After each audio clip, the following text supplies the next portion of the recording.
She edited the art section of Time Out Mumbai and was books editor at the newspaper DNA. At present, Ms. Deepanjana is a senior editor with the news website First Post. She's based in Mumbai. We welcome her.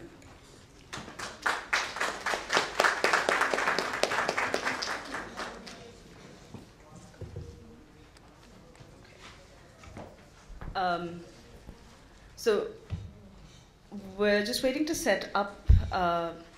Amruta has a slideshow kind of thing of images from Adi Parva, and it's one of the most beautiful books you will see. Not only because it has really pretty pictures, but it does have very pretty pictures, so no harm in seeing that. Adi Parva, if you hadn't gathered from this lovely reading that we just had, is a retelling of the Mahabharata, the first part of it, Adi meaning the beginning.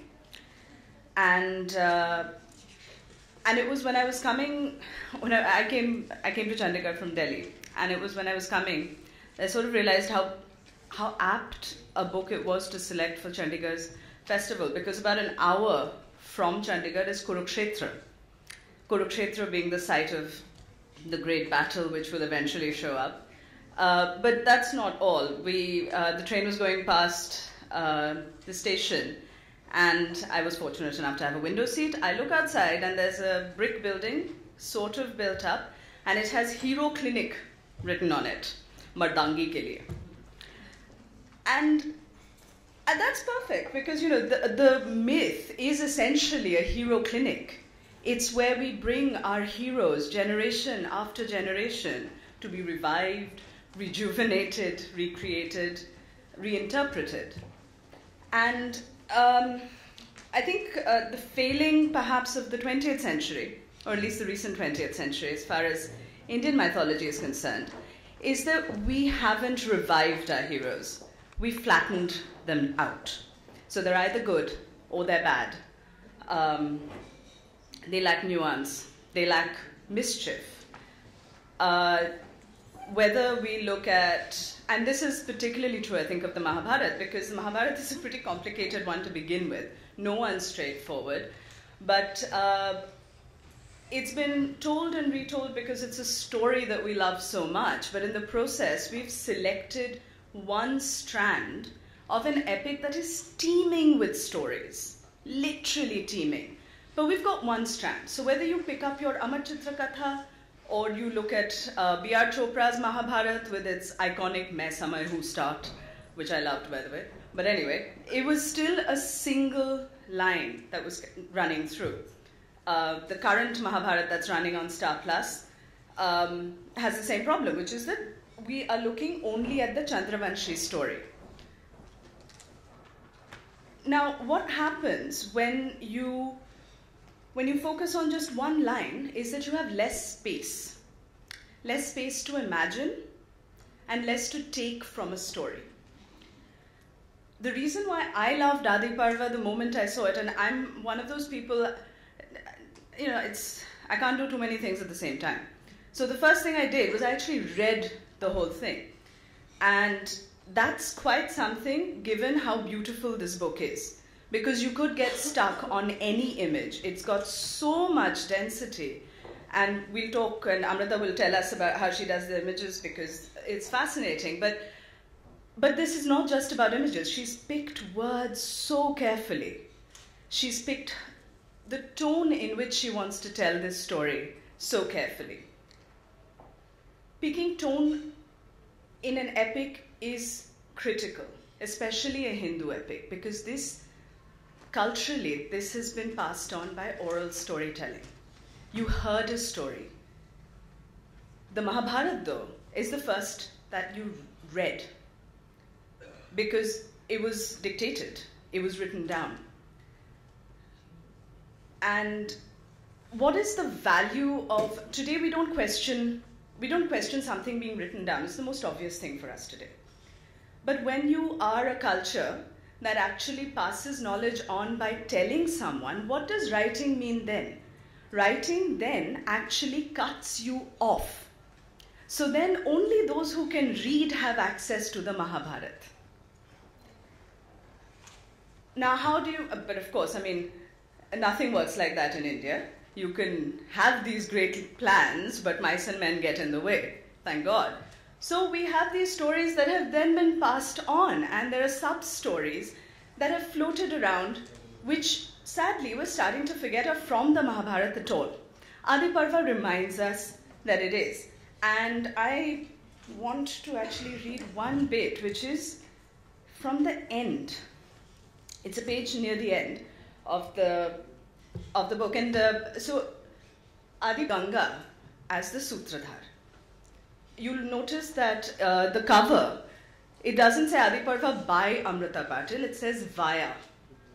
Because the story already exists, and the story has circulated, and it has been told and retold, and all she's actually doing for you here is presenting another retelling.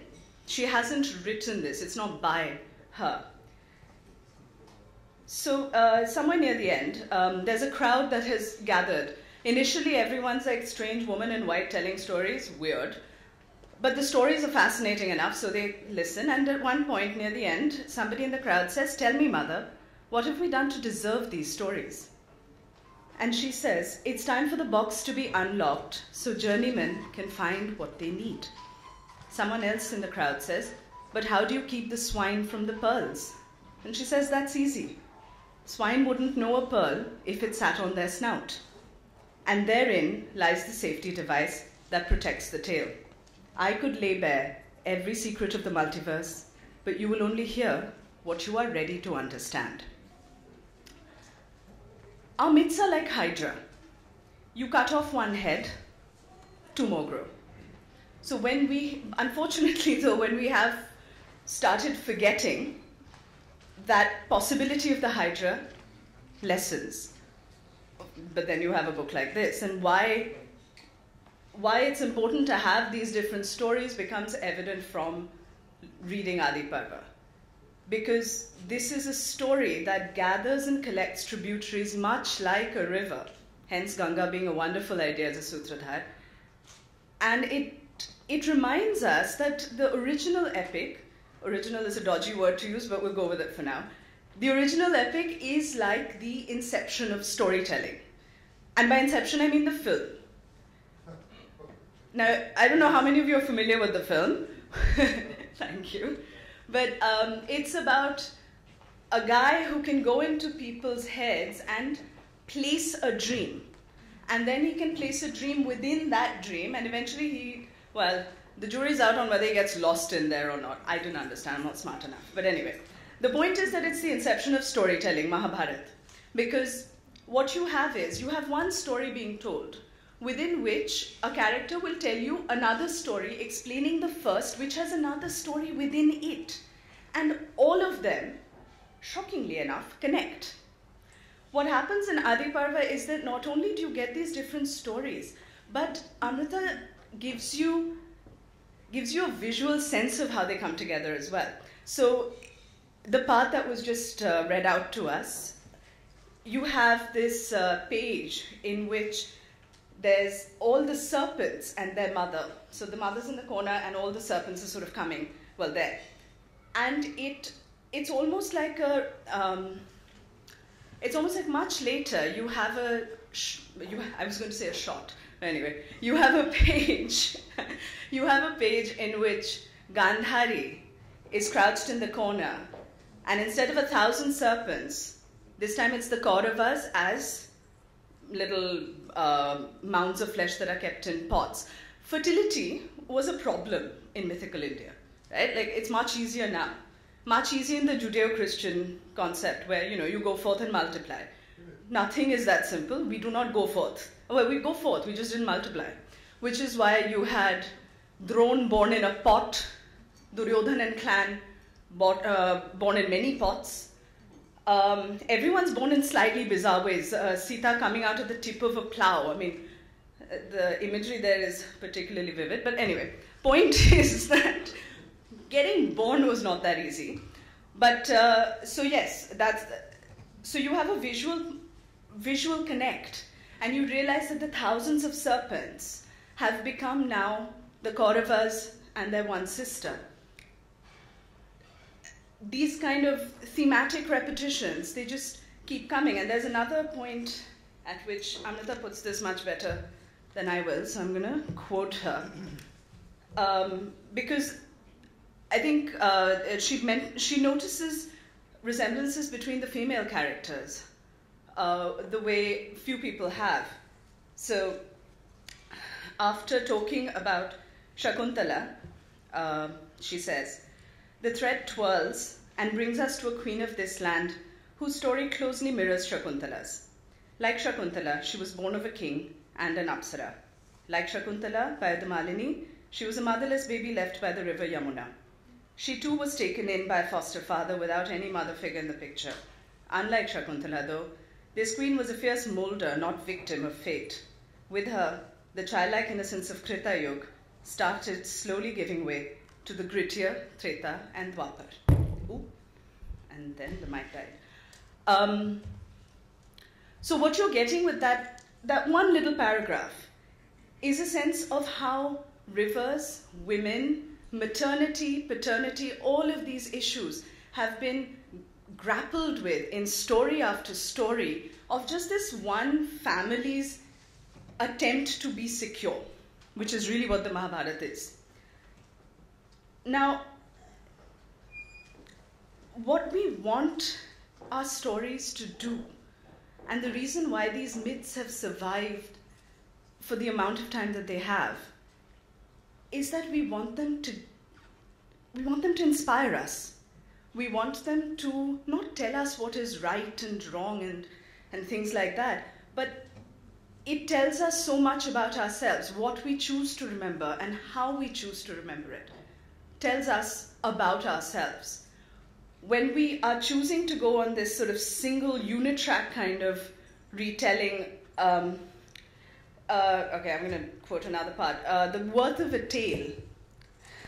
Amruta writes, "To know if a tale is worth its weight in gold, check if it reveals itself threefold. In your bloodstream, in the town square, in the turning of galaxies. If it does, gold. If it makes you giddy just to think of the scope of the tale, gold. All vital things must be repeated and returned to. And a story that offers up everything it has in one single sitting is no cosmic story. Stay with the story. When you are ready, it will reveal itself like an unfurling rose." And what worries me about single track stories is that they only work in the blood, and often with toxic results.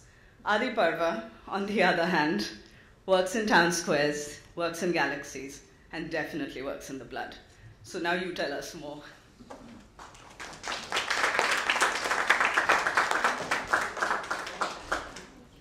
Thank you, ma'am. We are pleased to introduce Miss Amruta Patil. Miss Amruta Patil is a writer and a painter and India's first female graphic novelist.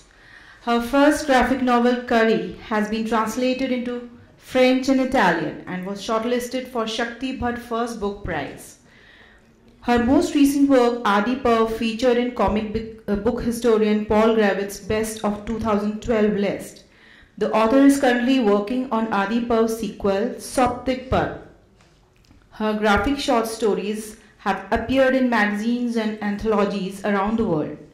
She has been beneficiary of the prestigious CNL Writers' Grant France, and her work is a part of permanent collection of the International Museum of Comics. We now request Ms. Deepanjana Pal and Ms. Amruta Patil to go ahead with their discussion on the book. Yeah, sure.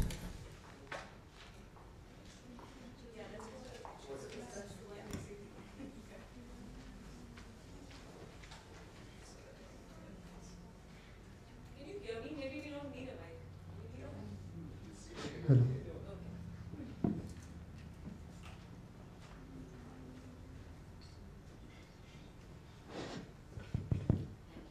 Okay. A disclaimer that I always start off with is I'm primarily a writer. It gets lost because this book has so many pictures and so few lines of text that is something that is easy to overlook. But For me, there is no question about where the importance lies, and it is with the text. However, there are a lot of pictures, and in a literary festival, perhaps what is important for me to do is talk a little bit about that other aspect of what makes my books, which is the pictures and the process of working this way. Okay? So I've just got a collection of images, and I will tell you a little bit about how that happened, and then we'll jump into a discussion. I'm saying maybe I take 5 minutes. Is that okay? Right. So basically, a concept that has always interested me profoundly is that of stories passing from storyteller to storyteller across the generations. It's something that I've tried to represent in this image, and it's there in the book too, where it says that when I open my mouth, you will hear the voices of storytellers past. And for me, this umbilical cord that connects writer to writer and stories to, storyteller to storyteller is something very sacred. It's something I wouldn't want to lose. While working on this book, because it is text and image and it's rather large, Adi Parva is 274 pages. Its sequel is going to be the same.